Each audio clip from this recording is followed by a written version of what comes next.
बिस्मिल्लाहिर्रहमानिर्रहीम। अस्सलाम वालेकुम। जम्मू कश्मीर के अंदर मुलाजमीन पर कार्रवाइयों का सिलसिला जारी है। ताज़ा कार्रवाइयाँ हुई हैं और इनमें 20 मुलाजमीन की तनख्वाह रोकने का हुक्म फ़ौरी तौर पर जारी कर दिया गया है।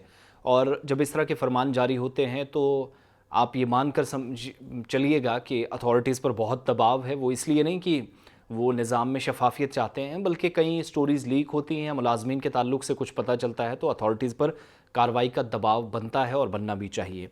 राजौरी सरहदी ज़िला, जहाँ पर बहुत मुलाजमीन पर पिछले कुछ दिनों में कार्रवाइयाँ हुई हैं, और कार्रवाई सिर्फ इसलिए नहीं हुई कि गैर हाजिर पाए गए, बल्कि अनऑथराइज एब्सेंस के अलावा लड़कियों के साथ छेड़छाड़ का एक मामला, गंभीर मुगला के एक स्कूल का मसला, वो सारा मैंने आपको बताया था। 8 से 9 मुलाजमीन ओवरऑल, 2 पिछले केसेस में जहाँ पर कार्रवाइयाँ हुई वो एक केस था, बल्कि 2 केसेस थे।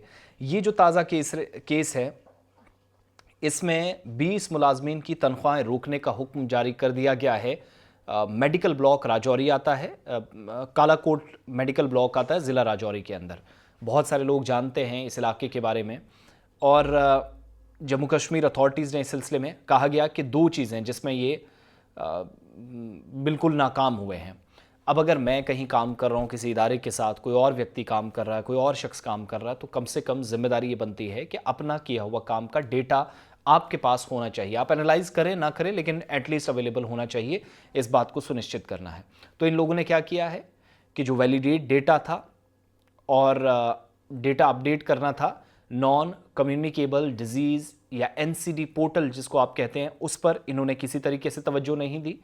और इंतज़ामिया ने कार्रवाई की जब देखा कि वो जो इम्पोर्टेंट सरकारी पोर्टल है उस पर कोई अपडेट नहीं है।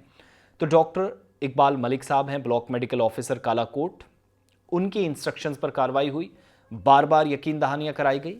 याद दहानी के बावजूद भी इन मुलाजमीन ने तवज्जो नहीं दी, और अगर दी भी होगी सीरियसली नहीं लिया। अब इस सिलसिले में जब हमसे उनने बात की तो पता चला कि एनसीडी जो पोर्टल है, वो प्रोग्राम जहाँ पर भी होते हैं, जितने ऑपरेशन चलते हैं, जो कार्रवाइयाँ होती हैं महकमे की, सारी सरगर्मी के मुतल्लिक उस पर अपडेट्स रहती हैं। और जो आउटकम्स हैं हेल्थ फैसिलिटीज़ के ब्लॉक के अंदर पोर्टल के ऊपर, उस पर सारा डेटा अपलोड करना होता है, वो नहीं था।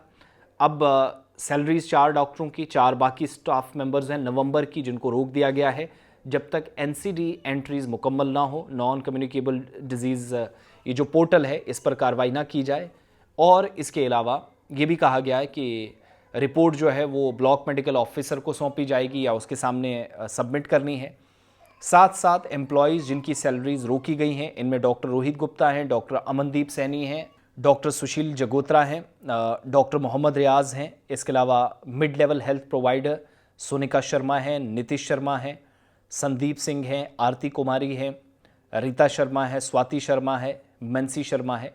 Multipurpose health workers Rekha Devi, Sunil पाला, अनिश कुमार, करुण लता, इब्जानी शर्मा, सीमा शर्मा, उषा शर्मा, 2 एम्प्लॉयज़ जिनमें सुनीता शर्मा है। और इसके अलावा सारी के सारी जो पेंडिंग इंक्वायरीज़ हैं वो वक्त पर कंप्लीट करनी, और उसके बाद इनको तनख्वाह मिलेगी, अदरवाइज डिसिप्लिनरी एक्शन होगा, क्लियर कर दिया गया है।